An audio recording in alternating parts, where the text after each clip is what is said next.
healers. Hey everyone, and welcome to a video showcasing Hetherlum's most enjoyable games of 2017. This year has probably been both the best and worst in the world of gaming. Let's focus on the best side today. This list is put together from games which I actually experienced. Last year I looked purely at the game's fun factor and nothing else.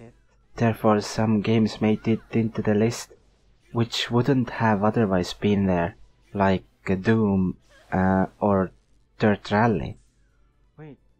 This year I took into account more than just the fun part. Let's start off with Resident Evil 7. A horror game which somehow manages to still be even a small bit terrifying despite you carrying guns, which unfortunately is a rarity. This is a survival horror done well, and gives you probably more content to work with than most linear AAA games lately. It also includes progression in the sense that you can upgrade yourself to be better at surviving. There is exploration and spot-on dense horror atmosphere with nice gunplay, although try to conserve ammo for at least the first few parts of the game, because ammo isn't in around every single corner. Next up we have Night in the Woods. Sounds like horror, doesn't it? It kind of is. Night in the Woods talks about May, a college dropout returning home. The game has a lot of story and exploration possibilities, and every character you come across is interesting in a different way. There is mystery, there is terrifying stuff, and that's all you really need to know. Really, the game is story based, but there is so much content there. It helps that it is text based and doesn't really have voice acting, but it does have a lot of story, and it also includes replayability, where you don't really get everything from the first playthrough. But the replayability isn't forced in the sense that you go through the same thing. Things can actually change, which is especially interesting in my opinion.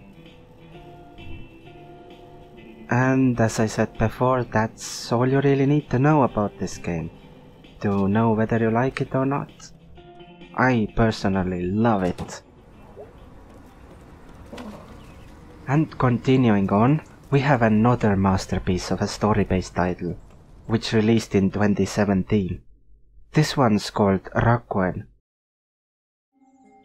Rockwell has some of the best story writing I've experienced in a game in recent times. It's compelling, it just takes you places, and you can't stop once you start playing. The story is something you'll never forget, at least I won't. Just unbelievably good in every way, including the soundtrack. But keep in mind that it is a purely story-based game, just like the previous title was.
As a last title we have Disgaea 5 Complete Edition.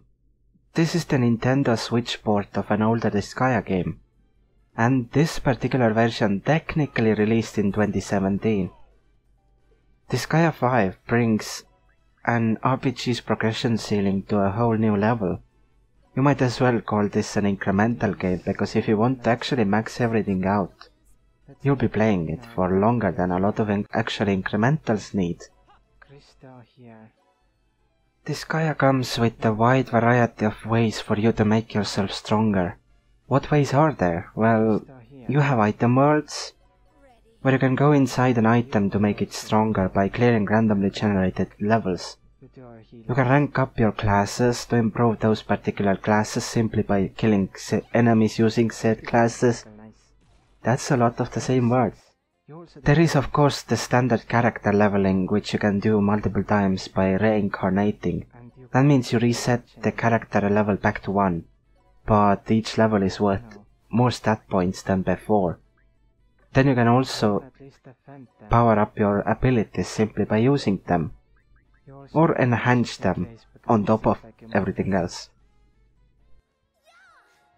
Disgaea 5 has a lot going for it for completionists who just want an RPG with near endless progression and fun tactical gameplay. The story is also interesting and engaging, and both the Japanese and English voice acting are on about the same level, despite English being a translation and not original. Oh, by the way, Sir Killia, what exactly happened between you and Void Dark? This topic again? How many times have you asked him? Would the outsider please stay quiet? This is a matter between a master and No, between a wife and husband. What? Wife and husband? You two are married? Well, it's only a matter of time before it happens. Stop lying! You're probably just using Killia!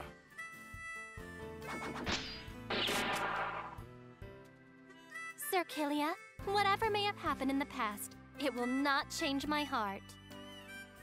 Please rest assured and tell me everything. It's really bugging me, so hurry up and spill it. I don't make it a habit of talking about my past. It's pointless to dig any further into this. If you guys are gonna keep bringing this up, then this is where we go our separate ways. Well, Red Magnus wouldn't expect a girl to understand that men have a secret or two that they don't want anyone to know. Silence! You, a mentally deficient monkey, are trying to push your opinions on me? Take this!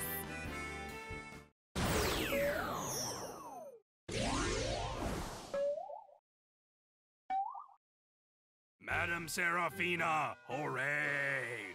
Madame Serafina, hooray! Madame Serafina, hooray! What is this? My overload power, Baylor Gaze. Any man I affix my gaze to has no choice but to become my obedient servant. Christo, this is the fate that awaits you if you ever try to resist me.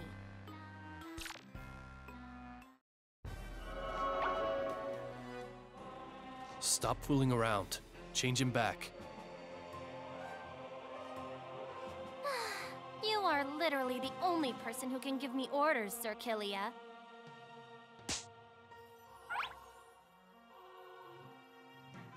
What? What was Red? There are also a few standout games from 2017 which I would love to play, but just haven't been able to yet. These are Horizon Zero Dawn, called a masterpiece by many. It includes fun gameplay with an immersive world. What Remains of Edith Finch. You could kind of call it a walking simulator, but it does include gameplay elements. The focus, however, is on the story.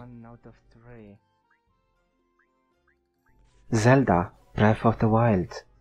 I have this game but haven't played it yet. an open world Zelda game and coincidentally also my first entry to the Zelda series. Xenoblade Chronicles 2. Xenoblade Chronicles is my top 1 game of all time, an absolute masterpiece. Its sequel seems to be very interesting. That's fine. Great job on this quest. Dragon Quest Heroes 2. One of the more fun Dynasty Warrior style of games. It includes an open world, beautiful art style and fun combat. Divinity Original Sin 2. The first one was fun. From what I've seen of the second game, it's at least as good, if not better. World of Final Fantasy. An excellent spin-off Final Fantasy title where you catch monsters to add to your collection. There are possibly deeper strategic elements for mix and matching your groups for every encounter. Final Fantasy 15. From what I've seen of this game, it looks great and plays amazingly well. I think this wraps up this list nicely. I would also like to add as a side note that I tend to prefer longer games over shorter ones. About 50 hours for an RPG is usually my minimum, but of course even for me length isn't everything, and it tends to depend on the genre and type of game in question. You can see in this very list that a lot of the games are quite long for the genre they are in. Thank you very much for watching. What were your best games of 2017? 614 mana. Let's see if I can